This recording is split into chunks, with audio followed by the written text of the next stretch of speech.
Assalamu alaikum. Today we are going to discuss about the speech act theory. Speech act theory is one of the basic theories of pragmatics. Firstly, we have to learn about what is pragmatics. We are going to learn the introduction, history and criticism on speech act theory as well as the introduction of pragmatics. Pragmatics is a study which believes is what is communicated is more than what is said.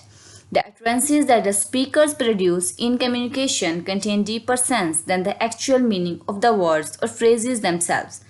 Jules states that pragmatics has consequently more to do with the analysis of what people mean by their utterances than what the words or phrases in those utterances might mean by themselves.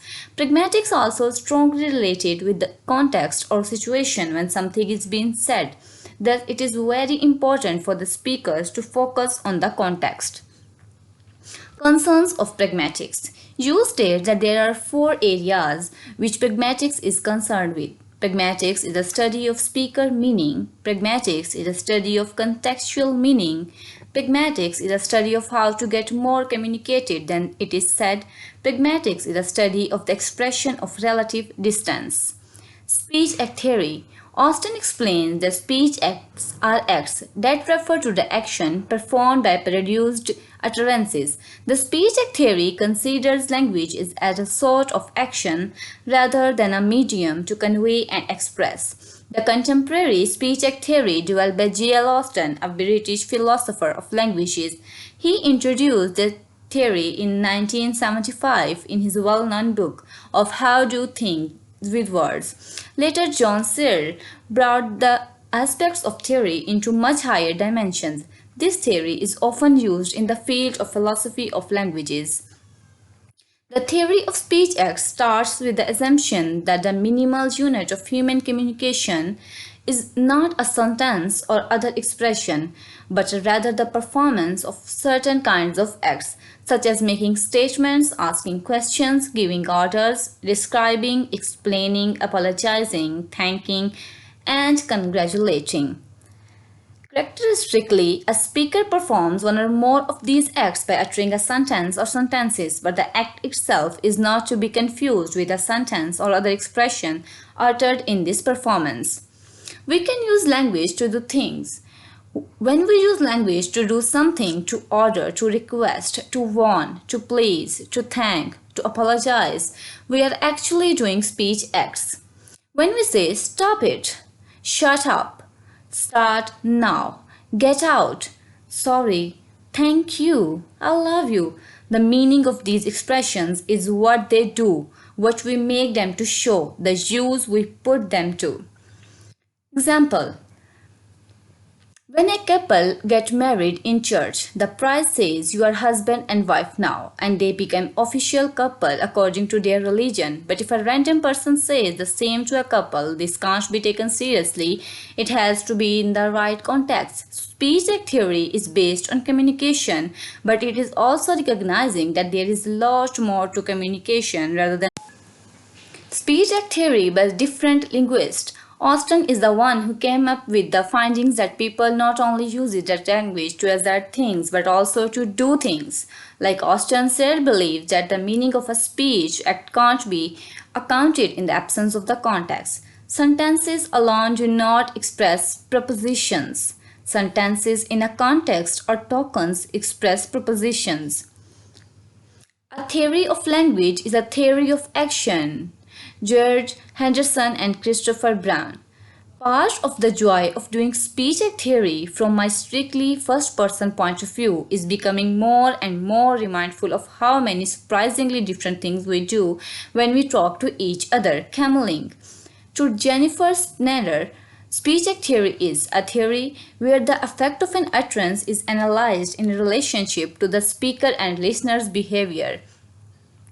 What is utterance?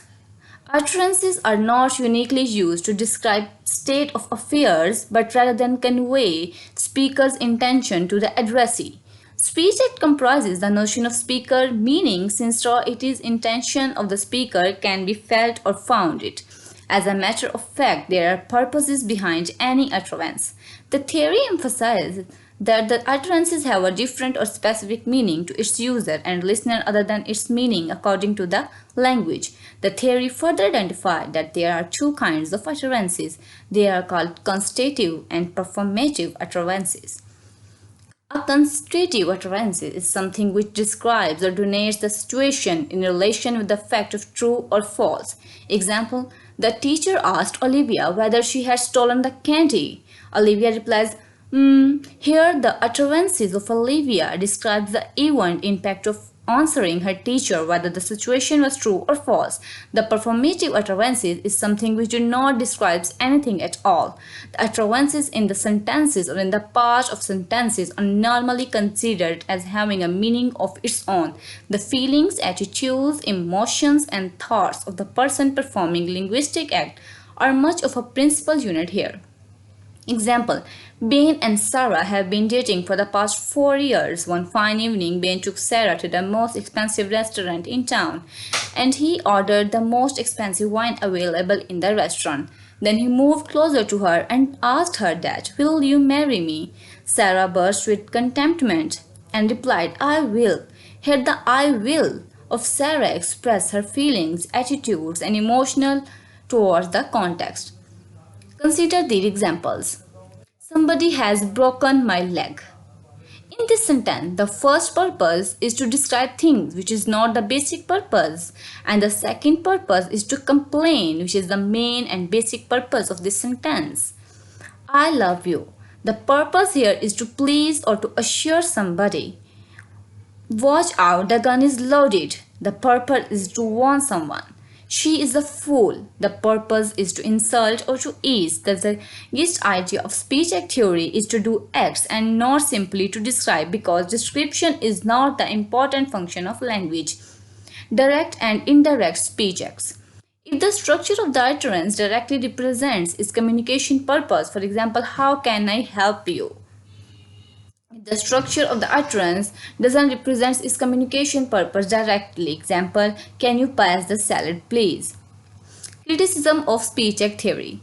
Although Searle theory of speech acts has had a tremendous influence on functional aspects of pragmatics, it has also received very strong criticism. The functions of sentences. Some argue that Austin and Searle based their work principally on their intuitions, focusing exclusively on sentences isolated from the context where they might be used. In this sense, one of the main contradictions to Searle's suggested typology is the fact that the illustratory force of a concrete speech act can't take the form of a sentence as Searle considered it. Rather, researchers suggest that a sentence is a grammatical unit within the formal system of language, whereas the speech act involves a communicative function separate from this. Here we have completed our today's lecture. If you have any confusion, ask me. We discuss की speech act theory. Speech act theory basically एक ऐसी theory है जिसमें हम अल्फाज के ऊपर ध्यान देने से ज़्यादा उसके पीछे छुपे इंटेंशंस पर ध्यान देते हैं. यानी कि सिर्फ इंफॉर्मेशन ट्रांसफ़र को नहीं देखते, ये देखते हैं कि वो इंफॉर्मेशन किस सिलसिले में किस इंटेंशंस के साथ आगे जो है वो डिलीवर की गई है. जिस तरह हम उस जो है उन वर्ड्स में किसी से क्वेश्चन पूछ रहे हैं या किसी को ऑर्डर दे रहे हैं या कोई चीज़ एक्सप्लेन कर रहे हैं या किसी से माफ़ी मांग रहे हैं, किसी का शुक्रिया अदा कर रहे हैं या फिर किसी को मुबारकबाद दे रहे हैं, ये सब हम करते वर्ड्स के ज़रिए ही हैं. लेकिन उन वर्ड्स के ज़रिए हम कुछ ना कुछ एक्शन परफॉर्म करते हैं या दूसरे को इस चीज़ पर मजबूर करते हैं कि वो कोई एक्शन परफॉर्म करे. ठीक है, जिस तरह हम अगर कहते हैं किसी को शट अप हम जब कहते हैं तो ये सिर्फ वर्ड्स हैं और इन वर्ड्स की वजह से वो जो अगला बंदा है वो चुप कर जाएगा, यानी कि वो एक एक्शन परफॉर्म करेगा. ठीक है, हमने वर्ड्स ही अटर किए, हमने अटरेंसेस ही की हैं, लेकिन उससे उसने एक एक्शन किया है. हम किसी को कहते हैं स्टार्ट नाउ हमने वर्ड्स ही बोले हैं, हमने एक लैंग्वेज ही यूज़ की है, लेकिन हमने किसी को इस चीज़ पर मजबूर कर दिया है, फोर्स कर दिया है या किसी को ऑर्डर दे दिया है कि वो अब स्टार्ट कर ले, वो कोई एक्शन स्टार्ट कर ले. तो ये एक स्पीच एक्ट थ्योरी है. इसकी एग्जाम्पल ये है कि कौन इंसान किस इन्वायरमेंट में, किस लहजे में, किस कॉन्टेक्स्ट में क्या बात कह रहा है. जिस तरह एक कपल है, अगर वो चर्च में दोनों हैं और वहाँ उनको प्राइस्ट कहेगा कि अब आप दोनों जो हैं वो ऑफिशियली मैरिड कपल हैं, तो वो उनके रिलीजन के हिसाब से, चर्च के लोगों के हिसाब से और बाकी दुनिया के हिसाब से एक मैरिड कपल बन जाएंगे। लेकिन अगर दो लोग इकट्ठे जा रहे हैं और कोई एक रैंडम बंदा उनको कह देगा कि आप लोग अब एक कपल हैं, तो वो कभी भी कपल नहीं बन जाएंगे। हालांकि कहा तो उसने भी यही है कि आप लोग एक कपल हैं, लेकिन उस बंदे की बात की वैल्यू तब होगी जब इन्वायरमेंट, उसकी हर चीज़ जो है वो अकॉर्डिंग टू कॉन्टेक्स्ट होगी, राइट कॉन्टेक्स्ट होगी। वो बंदा उतना वर्दी होगा कि उसके सेंटेंस को उसके इंटेंशन के हिसाब से हम अपने ऊपर जो है वो इम्प्लाई कर सकेंगे। उसके बाद स्पीच एक्ट थ्योरी में हम देखते हैं कि यहाँ पर जो अटरेंस है वो बहुत इम्पॉर्टेंट है, यानी कि जो है वो स्पीकर का इंटेंशन क्या है, अगले को अगर वो एड्रेस कर रहा है तो इसका इंटेंशन क्या है, या इस तरह के कुछ अल्फाज जिससे पता लग जाए कि अगला आंसर हमें किस तरह से दे रहा है। फॉर एग्जांपल यहाँ पर एग्जांपल है कि अगर एक बच्ची है, उसने क्लास में कोई चीज़ चोरी कर ली है, उसकी टीचर से पूछती है कि क्या तुमने चोरी की या नहीं की।